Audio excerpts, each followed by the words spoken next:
বাংলায় প্রথম গুন্ডা দমন আইনে মামলা রুজু। ধর্মতলায় গুন্ডামির ঘটনায় মামলা রুজু। মোট 7টি শতপ্রণোদিত মামলা রুজু পুলিশের। New Market Hare Street Entally থানায় মামলা দায়ের। গুন্ডা দমন আইনে মামলা দায়ের পুলিশের। চিহ্নিত করা হয়েছে 70 জন দুষ্কৃতীকে। সবার বিরুদ্ধে গুন্ডা দমন আইনে মামলা। বাংলায় প্রথম গুন্ডা দমন আইনে মামলা রুজু। গতকাল আমরা দেখেছিলাম যেভাবে এই নিট কেলেঙ্কারির নাম করে যারা স্বঘোষিত ককরোচ পার্টি তাদেরকে সামনে রেখে যেভাবে একদল মানুষ তারা বামেদের এবং ককরোচ পার্টির এই মিছিলে যোগ দিয়েছিল এবং তারপর নির্দিষ্ট করে পুলিশ এবং সাংবাদিকদের নিগ্রহ করেছিল, তাদেরকে মেরেছিল, রীতিমতো হাসপাতালে গিয়ে চিকিৎসা করাতে হয়েছে বহু সাংবাদিককে। সেই জায়গা থেকে এবার 70 জন দুষ্কৃতীকে চিহ্নিত করে গুন্ডা দমন আইনে মামলা করা হয়েছে। কি বলেছেন শুভেন্দু অধিকারী আজ বিধানসভায়? চলুন। ইতিমধ্যে সাংবাদিক বন্ধুদের কাছ থেকে আমরা লিখিত অভিযোগ পেয়েছি। মোট 6টি মামলা রুজু করা হয়েছে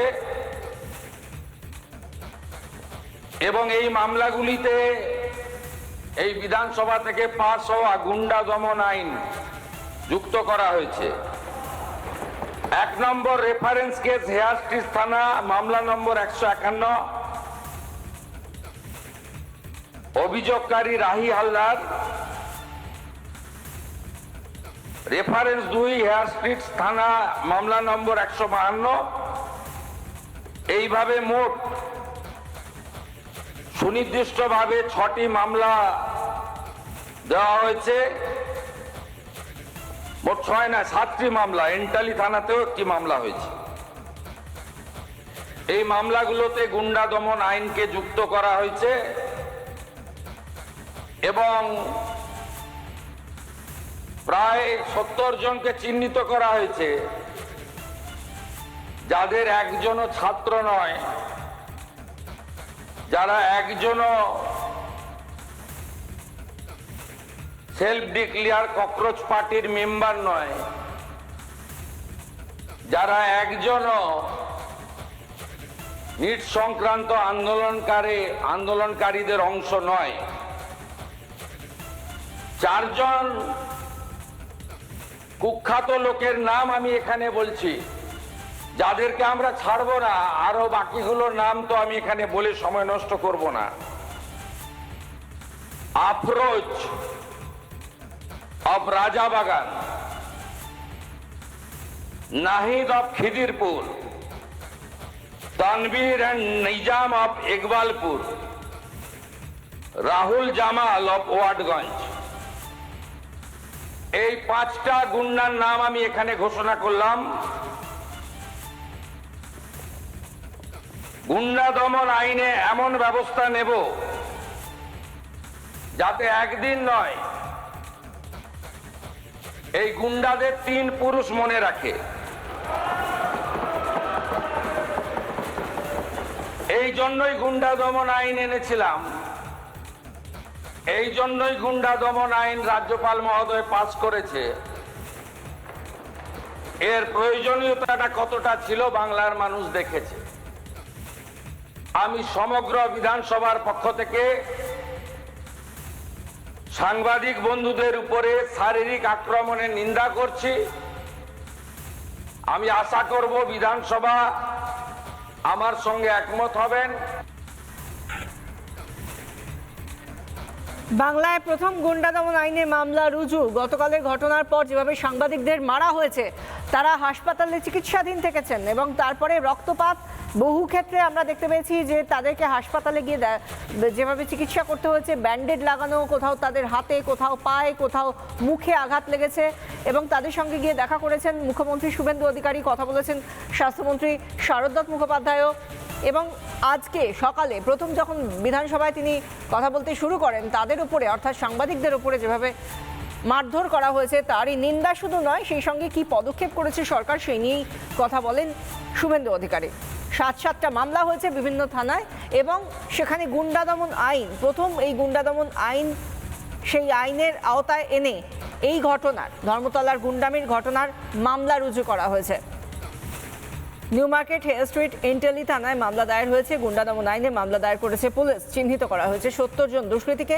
5 জনের নাম বিধানসভায় দাঁড়িয়ে শুভেন্দু অধিকারী নিজেই বলেছেন।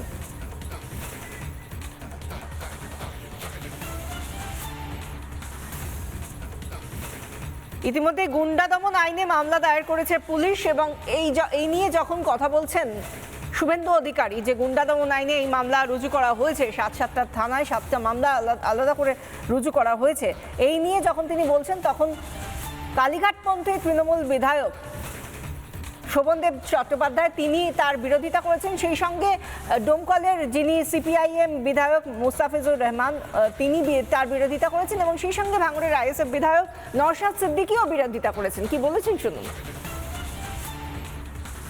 প্রথমেই আমাদের রাজ্যের মুখ্যমন্ত্রী বললেন কালকের আন্দোলন নিয়ে, ছাত্র আন্দোলন, সেখানে 4 জন উনি লোকেট করেছেন যারা ওই বোতল বা জুতো ছুঁড়েছে এবং তার দ্বারা আহত হয়েছেন আমাদের কিছু সাংবাদিক। যে কোনো আন্দোলনের সাংবাদিকদের উপর আক্রমণের আমি নিন্দা করছি। এটা কখনোই সঠিক আন্দোলন নয়। আন্দোলন সবসময় হবে গণতান্ত্রিক আন্দোলন এবং সেই আন্দোলনে সাংবাদিকদের একটা গুরুতর দায়িত্ব থাকে, সেইগুলোকে গ্রহণ করা এবং মানুষকে দেখানো। তারা আঘাতপ্রাপ্ত হলে সেটা সঠিক কথা নয়। সাথে সাথে এই কথাও বলবো যে তারা কিন্তু সশস্ত্র ছিল না, তাই গুন্ডা দমনের মতো একটা কঠোর আইন তাদের উপর প্রয়োগ করা আমার মনে হয় যে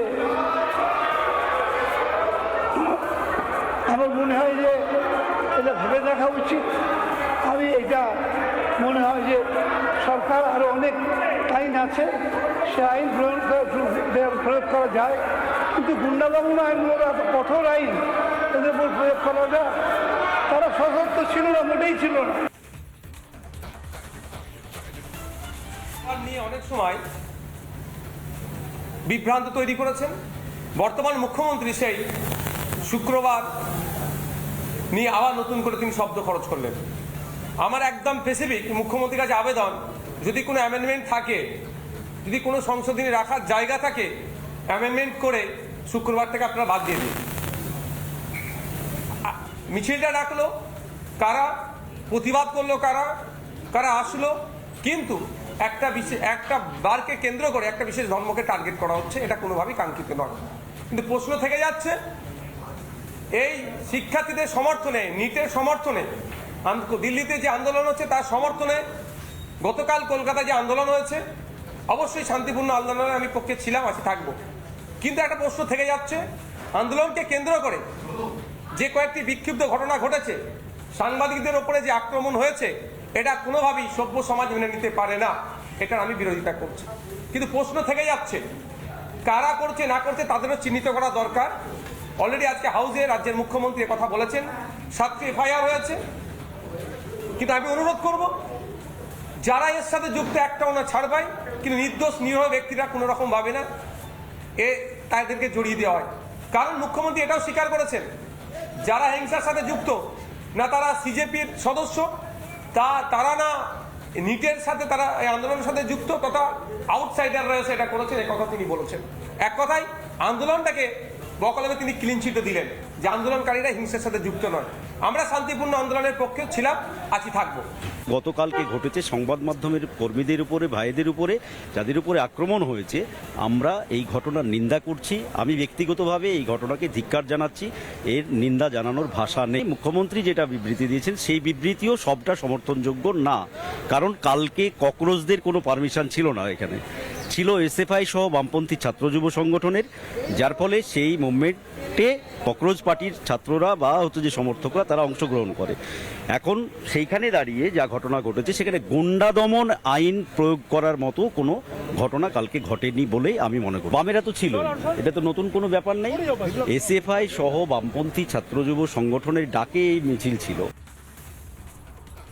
আমরা একের পর এক শোনালাম বিরোধীরা কি বলছেন। যেখানে গুন্ডা দমন আইনে 7টা মামলা রুজু হয়েছে, সেই জায়গা থেকে কেন গুন্ডা দমন আইনে মামলা রুজু হয়েছে সেই নিয়ে শোভনদেব চট্টোপাধ্যায় থেকে শুরু করে নওশাদ সিদ্দিকী এবং মুস্তাফিজুর রহমান তারা রীতিমতো কাঁদতে বসে গিয়েছেন যে কেন করা হবে, অথচ কেন গুন্ডামি করা হবে তা নিয়ে কোনো প্রশ্ন করছেন না।